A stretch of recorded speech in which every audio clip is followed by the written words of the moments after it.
Welcome. Today we are going to talk about a secret to growing sales and winning arguments. That's right, growing sales and winning arguments. And this show is brought to you by the great Donald Trump. It's not really sponsored by him or anything, but I got the idea from him because he is applying basic business strategies and business concepts and ideas to his debates. We just had a debate last night. To his political strategy. And still people don't seem to be picking up on it. And I'm not quite sure why. It seems pretty obvious to me. So we're going to talk about it. I want you guys to understand it so you can start using it too. I think it is actually really effective. And I've become actually a big believer in applying this to other areas besides business because of just how effective Donald Trump is. It's pretty amazing. The success he's been able to do. Did you guys hear that Brett Weinstein, the evolutionary scientist who actually has some kind of moral compass, don't know where because he's an evolutionist, but somebody who seeks the truth, that's trying to be honest, doesn't agree obviously with anyone on this network with a lot of things, being an evolutionist and atheist, I believe, got banned from Facebook. Somebody on the Facebook side, he's atheist, he's secularist. I mean, he's just not towing the line of the progressive. So I wouldn't say he's on his side. I think that's a misrepresentation of him. I apologize, Brett. But he's somebody who you would think would be on their side is what I'm trying to say. And he's banned. How much longer do you think we got on Facebook? On Twitter. Facebook's like the most mild one out of all of them. I mean, Facebook still censors and stuff, but they're not as bad as Twitter. They're definitely not as bad as Google, YouTube and such. And Brett Weinstein types are getting banned. When do you think you and I are going to get banned? And I say this, guys, because we have a call for you to join us and become of the Fight Laugh Feast Network, putting HTBT in the code to sponsor this show. And what is happening is that you are truly going to help us, partner with us, and help us proclaim the Lordship of Jesus in every area of life. You're going to get great show content. You're going to get discounts on the conferences. You're going to get value, too, from this.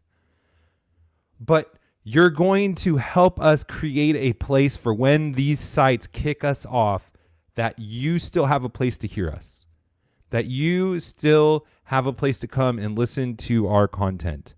So if you've not become a member yet, I would urge you, if you find value in our shows, in my show, if you want to continue to see us, to hear from us, if you want to continue to give the chance for other people to hear and to see us, then go become a member now, because we have to continue to be building out these platforms. We have to continue to find places where we can retreat to and still have a voice, because they're coming from us. Because if Brett Weinstein, the evolutionary scientist who believes on mostly everything that they do, he's just not going along with the progressive narrative and the totalitarian tactics.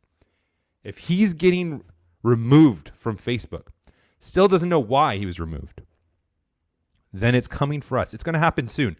If it's happening to him yesterday, there's no reason to think it can't happen to us today or tomorrow. So please really consider supporting us. Consider helping us continue to be on the air.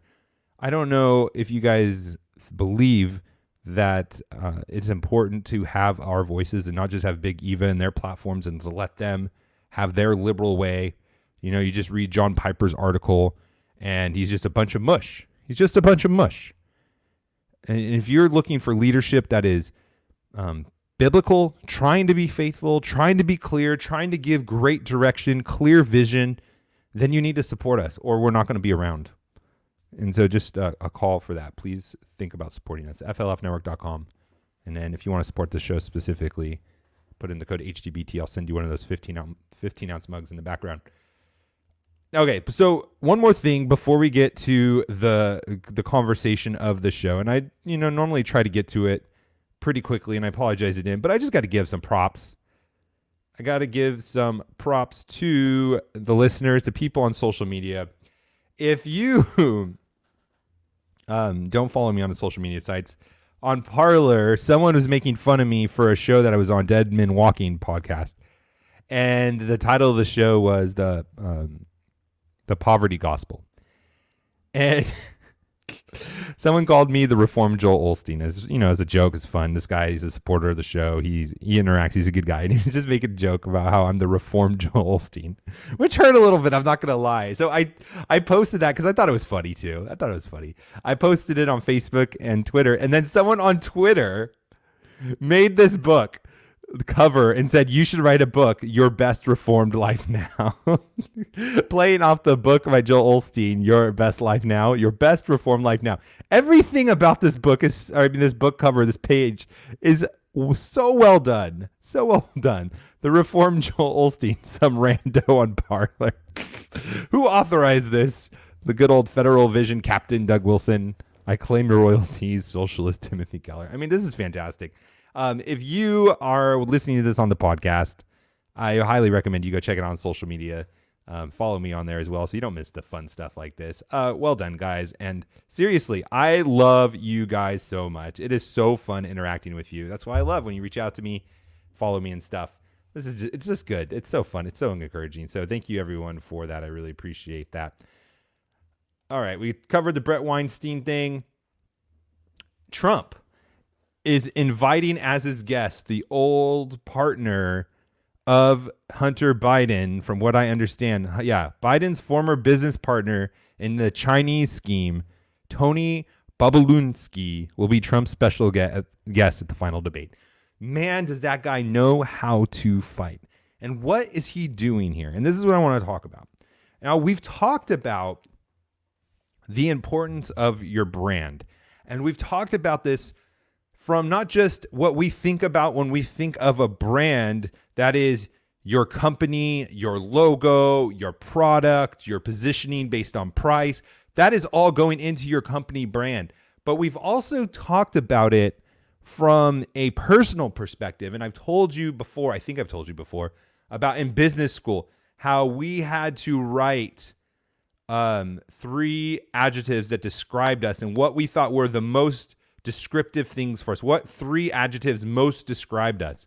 And then we were anonymous. We put them down and the teacher held them up and we voted on who we thought the person was that described themselves in those 3 adjectives, because those 3 adjectives was our personal brand, what we thought our brand was, and then the amount of people that could guess who it was. You know, either it was funny, intelligent, or whatever we put. And we were all MBA students, so we all thought we were, pretty great.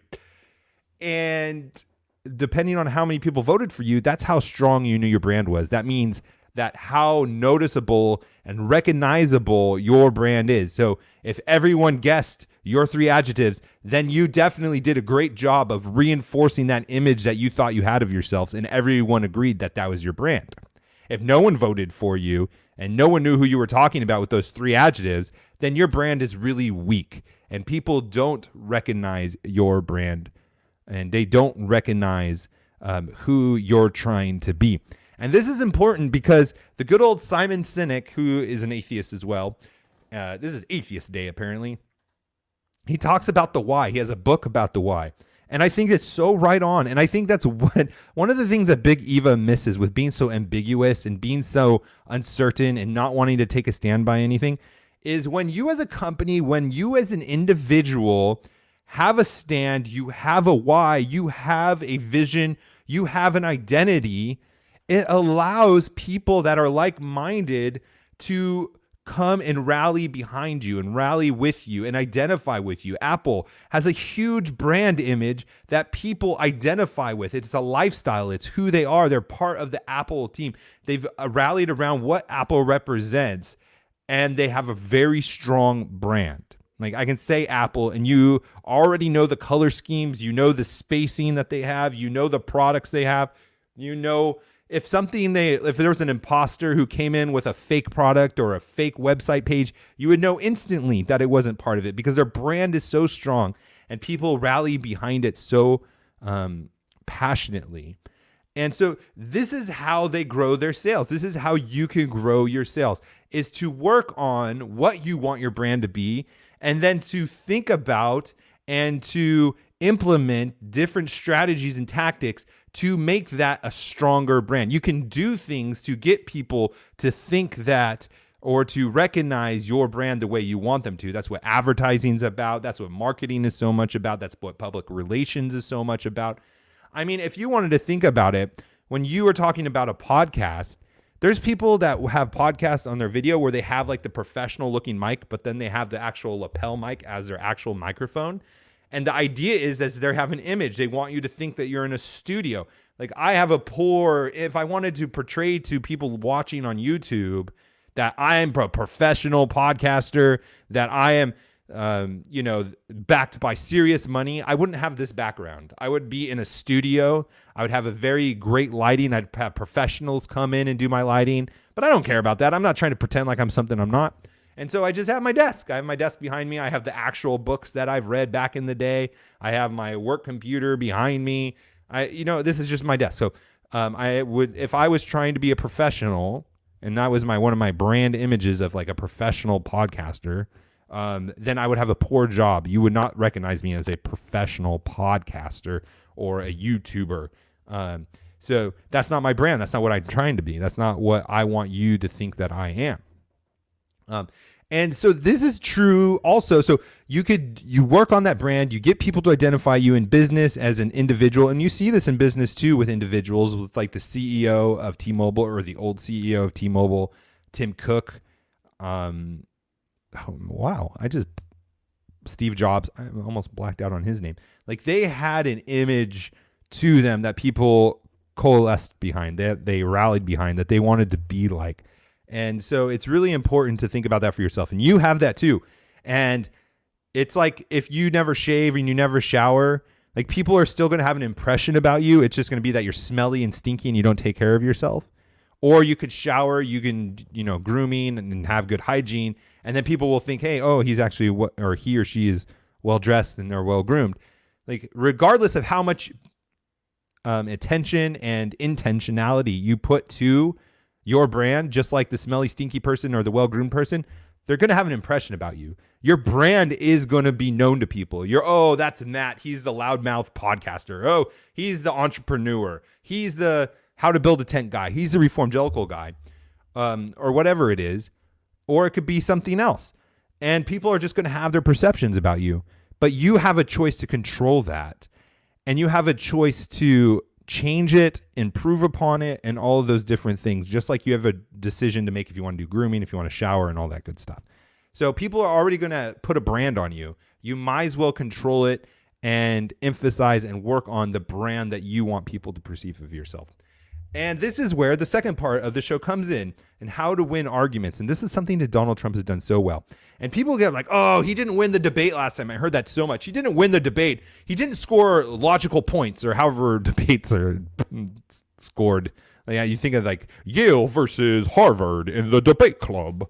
And that there's like, oh, he got 1 point for a body shot, or, now I'm going to the UFC. But I don't know how do you score a debate? It's just, I don't know. I never was that smart. So, but this is the thing, is Donald Trump in the last debate, and with all of his opponents, you think Sleepy Joe, Low Energy Bush, all of the different characters that he does. What is he doing? He's branding them. Remember, we were just saying in the business world, your company has a brand. You as an individual have a brand. So do you in politics. So do you in the language you use in debates. And if you understand this principle, that in real life, not in the country clubs, not in the debate clubs on Harvard and Yale, but in real life, in Twitter, in politics, in just normal business negotiations, when you control the narrative, when you control the language, when you control how your opponent is viewed, you have won. When Sleepy Joe is Sleepy Joe, when he's Corrupt Joe or whatever he's calling him, you have a bunch of preconceived notions of what it means to be sleepy and to be corrupt. And you assign those to him, whether it's true or not. Now, I'm not saying to be tearing people down. I'm not saying to bear false witness. I'm not telling you to do those things. But it's important to be... it's important to recognize when it's happening to you and to be able to control it. And it's also important to understand those kinds of things when you are engaged with it as well and to use it to your advantage. I think there are Christian ways where you can brand people, and I try to do it on Twitter if you want to see examples of it. But I think we do a good job with it actually in a lot of ways with Big Eva, with talking about how they're ambiguous, how they're squish. We call people squish all the time. We make fun of what's his name? Eric Mason. We make memes and GIFs out of him. What are we doing? We're branding him as a joke. And he is a joke. He's a heretic talking about things that are not orthodox. And he's talking about reparations for people of a classification the Bible doesn't have. And what are we doing really with these memes and the GIFs? We're branding him. We're doing a marketing ploy. And so people, that's how he can write that book. AD talked about this last week too. That's how he can write a book called Woke Church 2 years ago. And today, all the woke people are trying to get away from that name as fast as possible because we've ruined the brand. And that's what's happening. And that's how you win. That's how you win arguments. That's how you win debates. That's how you win battles. As you control the language, you control the narrative, and you control the image of your opponents. And that's how you win. That's how you increase your sales. Or no, that's how you grow your sales. And that's how you win arguments. I'll talk to you tomorrow.